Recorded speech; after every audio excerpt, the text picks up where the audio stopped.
In May of 1999, after years of work had gone into George Lucas's next masterpiece, The Phantom Menace, fans waited in line to finally witness the incredible events of 32 BBY. Yes, that is how I compartmentalize these movies. Anakin's pod racing triumph, the evil machinations of the Sith underneath the Trade Federation's ventures, the plight and victory of the people of Naboo, and most importantly, some may argue, the introduction of Jar Jar Binks.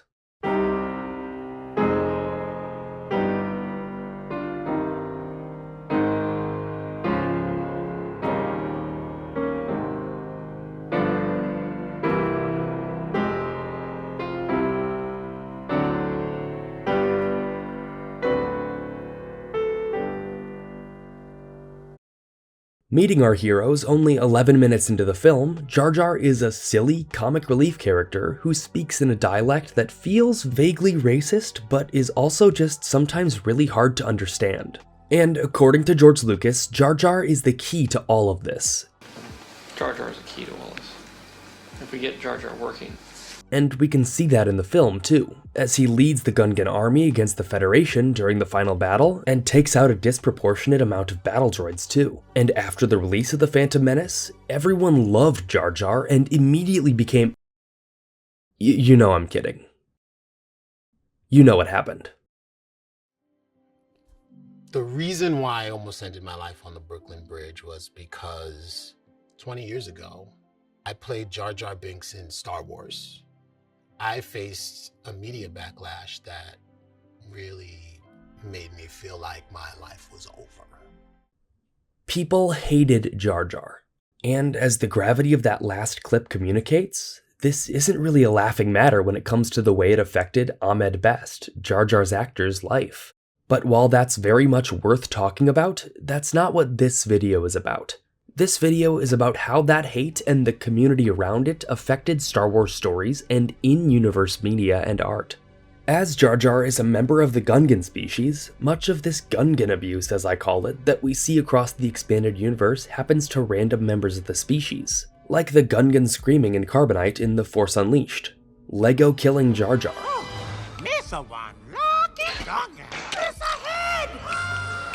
Lego Star Wars The Complete Saga offering an achievement called Crowd Pleaser for killing Jar Jar 20 times. And C-3PO calling all Gungans annoying in the Q dialogue for Star Tours.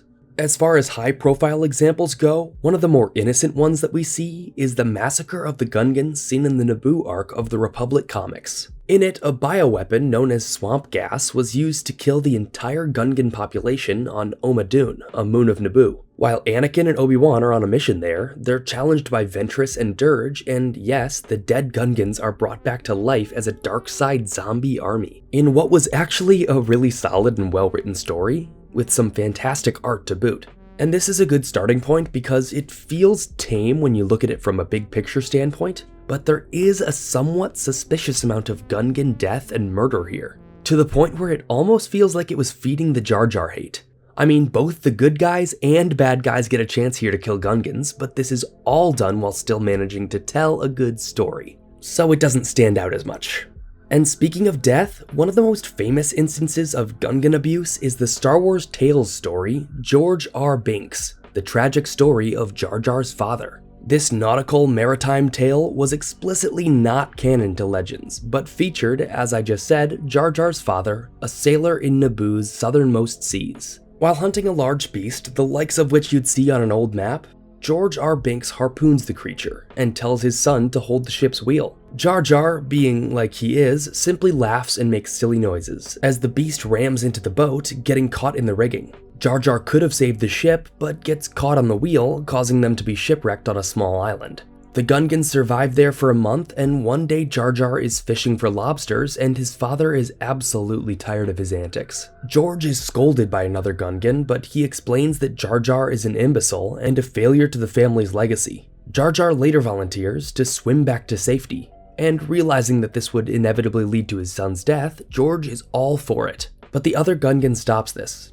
With Jar Jar being as annoying as ever, stranded on the island, George raises a blaster to his head, seeking to end his own life. Thankfully, he's stopped by the other Gungan who says, "Stop, George, don't do it. Think of your son," which causes the man to immediately pull the trigger. It's then revealed that this other Gungan was in fact his wife, and someone who he didn't truly love and only married because he wanted an heir. George gave up the love of his life to get a son, and that son turned out to be Jar Jar. Sitting stranded on a beach while his son slapstickingly struggles with an octopus, Jar Jar Binks plunges his head into his hands. The end. The first time I read this story, my heart kinda dropped. I mean, it's quite funny and the art is beautiful and on theme, but it's just so depressing. George's life sucks enough that he wants to take it, and he's lost everything and is only left with the embarrassment of a son that is Jar Jar.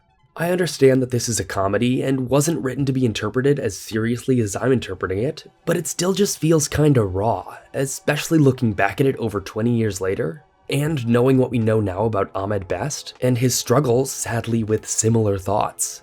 And the fact that the depressed, regretful Gungan's name is George specifically feels like it has more meaning than just being a sound-alike to Jar Jar's name. During the rest of the 2000s, Gungan abuse made its way into even the most niche areas of the saga, like the trading cards. The biggest and most famous example being the Stim Armor card art by Kai Lim for the Star Wars Galaxy's TCG Agents of Deception expansion. This art shows an Imperial Stormtrooper in the titular Stim Armor elbowing a Gungan dressed like Jar Jar in the face, somewhat comedically knocking him down on some kind of battlefield. To me, this image perfectly expresses the grimdark anti-prequels attitude of the mid-2000s, with a resurgence in original trilogy nostalgia and emergence of more violent stories thanks to the release of Episode 3, The Force Unleashed, Legacy of the Force, and more. I've always just felt so bad for this Gungan every time I saw them in the countless YouTube thumbnails this image appeared in, as I'm just adding another one onto the pile myself. Long after a well-deserved, genuinely good-hearted Gungan renaissance in the Clone Wars, probably thanks to George's personal involvement, 2019 was when Gungan abuse, however minor it may have been, finally made it into live action. The Mandalorian Chapter 6, The Prisoner, featured Din Djarin gathering a group of outlaws to raid a New Republic prison transport. While on the way there, Bill Burr's gunslinger character, Mayfeld, wants to know what Din looks like under his helmet and jokes that he might even look like a Gungan, followed by a mocking impression of the Gungan dialect. Maybe he's a Gungan. Is that why you so don't want to show your face? This, like some other instances in The Mandalorian, brings things that the fandom has noticed and treats as jokes into the actual canon universe. This instance reflecting the last breaths of the overall prequel hate that was pretty rampant from 1999 until about 2020. It's minor, but it's there, and I think it should be talked about. But a year before The Mandalorian, the wonderfully weird book Last Shot introduced us to our first really post-prequel hate Gungan depiction in Daniel Jose Older's book. This novel deals with Han Solo going on a quote-unquote last big mission, wrapping up loose ends from his smuggling days, while grappling with the fact that he is now a responsible father to his son Ben. While on this mission, Han Solo approaches a receptionist named Aro Nakukula, a Gungan. Here's how the dialogue goes with the best Han impression I could muster because I hate AI. Oh, these guys. I'll handle this. Greetings, Misa. Let me just stop you right there, buddy. What's happening? I am saving you from further embarrassing yourself with all the Misa Banthapoodoo. Just don't. But, How many Gungans have you met? like, Actually spoken to? about 7. Okay, so we'll round to 1. Probably accurate.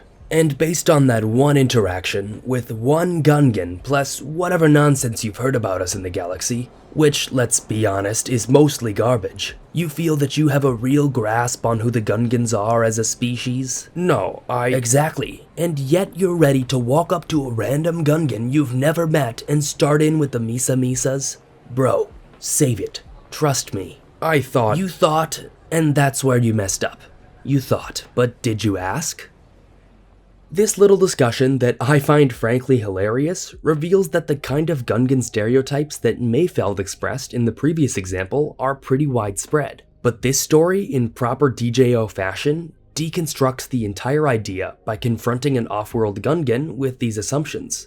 Aro clarifies that Gungans don't all talk like that, and I find this moment to be particularly fascinating when it comes to larger Naboo world-building implications, and is a great win for anti-species essentialism in Star Wars. In a way, it pairs exceptionally well with our Mandalorian example, reflecting on out-of-universe Gungan jokes and how they become assumed essentialist traits in-universe because of that inevitable fandom bleed-through. It's just great.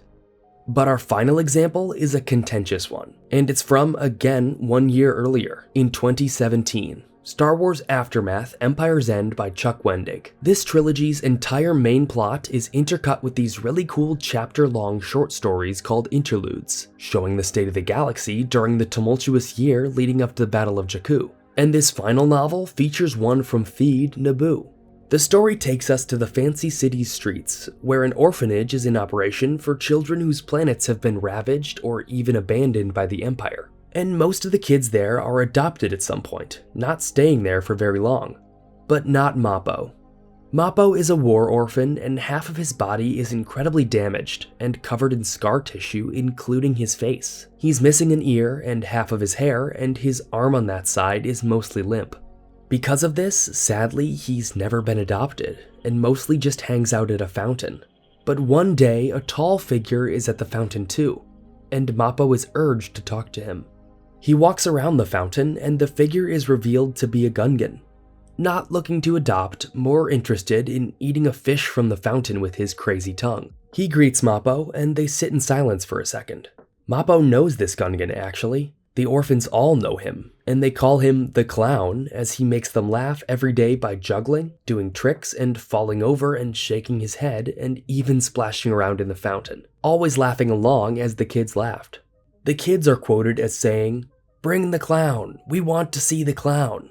We like it how he juggles glombo shells or spits fish up in the air and catches them, or how he dances around and falls on his butt." But the citizens don't like the old clown. They don't talk about him or to him, not even his fellow Gungans come to see him, and nobody knows his name. The Gungan offers food to Mappo, but considering that it's a live fish, the boy turns it down. The Gungan goes to eat it anyways, but it slips out of both of his hands, making him resort to using his long tongue to catch it in the air, all with a big grin. Mappo finds this hilarious and laughs hard, as the Gungan asks him where he's from. The boy says Golis Station, and explains that it was a refueling depot that the Empire blew up during Operation Cinder, explaining his injuries. The clown immediately notices the boy's pained state at saying that, so he does another trick, this time dunking his head into the fountain and making water spray out of his ears. Mappo laughs so hard that his ribs hurt, finding it gross and hilarious at the same time, and confesses that nobody really talks to him here in Theed at all. The Gungan responds with, "Misa talking to you?" Mappo then tells him that's only temporary and that he doesn't even feel real because it feels like nobody cares. And the Gungan relates to this, as nobody talks to him either. He surmises that it's because he was banished by the bosses after making some huge mistakes, and the Naboo don't like him because they say he helped the Empire. Mappo says that maybe the clown just doesn't belong anywhere like him. They're both not really going anywhere, and they decide to go nowhere together. The two decide to be friends and set the goal of traveling the galaxy as clowns, bringing joy everywhere they go. The Gungan here is Jar Jar Binks himself. This story hit me really hard when I first read it. I was a kid who grew up with the prequels, and they mean a lot to me, especially episodes 1 and 2. I liked Jar Jar until I learned online that most everyone hated the guy. It felt weird. Being a kid, I didn't recognize why, but I soon came to terms with the fact that he was kinda objectively annoying. But then this story came and changed everything for me. I don't know if I could have asked for a better ending for this character. It's just perfect. Of course, after Jar Jar helped give Palpatine emergency powers, he'd be hated. He's ousted by the xenophobic Empire too, and back home, he's even hated by his own people. He's living on the streets of Theed, homeless. There, he entertains kids and makes them laugh, finding solace in this. This can be pretty depressing if you read it as a dig at the character, just another example of Gungan abuse to go along with the rest of the prequel hate. But I don't think that's the case here at all. It goes back to that quote from the orphans that plays in Mappo's head in the interlude.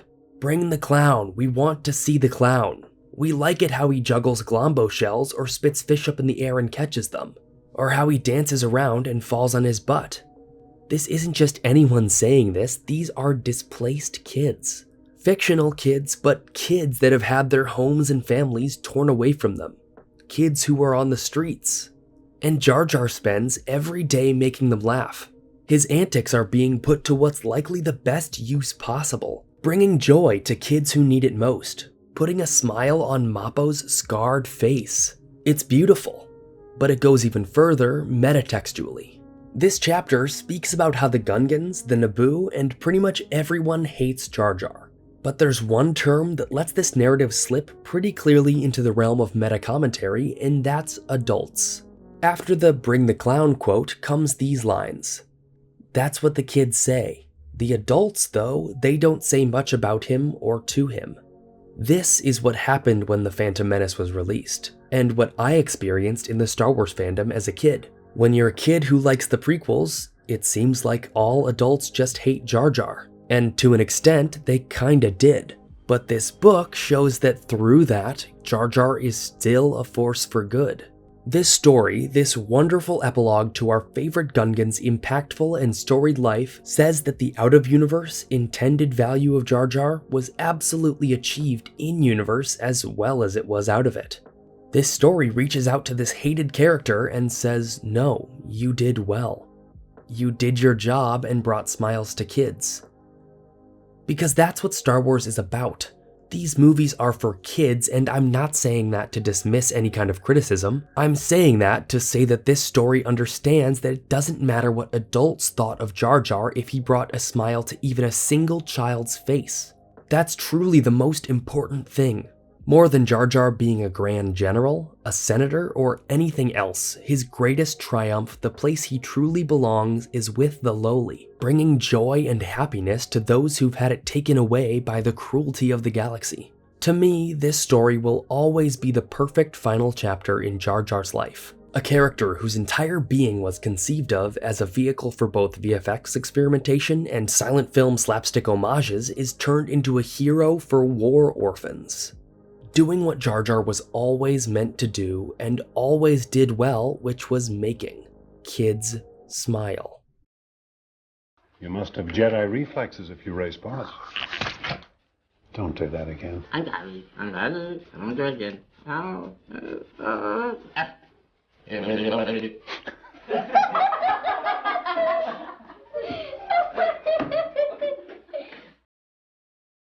Thank you, Chuck Wendig, for this wonderful story, allowing Jar Jar to slip and stumble his way off into the sunset, doing what's best for the galaxy, instead of what you could have done, which was make him the butt of a joke or making his father try to kill himself.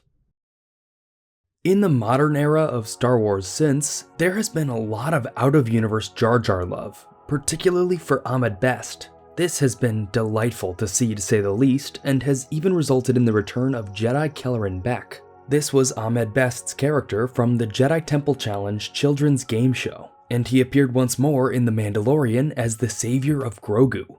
It's not Jar Jar, but it was a start, and now, just this past week, a Jar Jar comic was released, featuring a team-up between Beck and Binks. The issue is fun and lighthearted, but it really heavily suggests that Jar Jar was a big part of laying the foundation for what would later become the Rebel Alliance. Who knew? It's just really nice to know that our boy is still getting some great stories. I highly recommend checking it out. Ahmed Best was even a co-writer. Hopefully this is the start of a much more positive future for Jar Jar. Gungans have had a hard time over the past 27 years, and I hope I've been able to highlight the extreme examples of this, and hope you've enjoyed hearing about how much that 5 pages of Aftermath Empire's End means to me. And again, this isn't the most serious issue in the world today despite the gravity I'm giving it. I know that, but it highlights a bleed-through from fandom to canon that I think should be talked about. Thank you for joining me on this journey. My reading recommendation for the day is the Aftermath trilogy. Don't listen to the haters, don't listen to them, this is actually good. Yes, I know it's written weirdly, and yes, I know the interludes can be a lot sometimes, and yes, I know a year is short for the collapse of the Empire, but these books are also total gems written by someone with a unique appreciation for a lot of aspects of the Star Wars galaxy. Trust me, they're fun, and I wish more people would read them.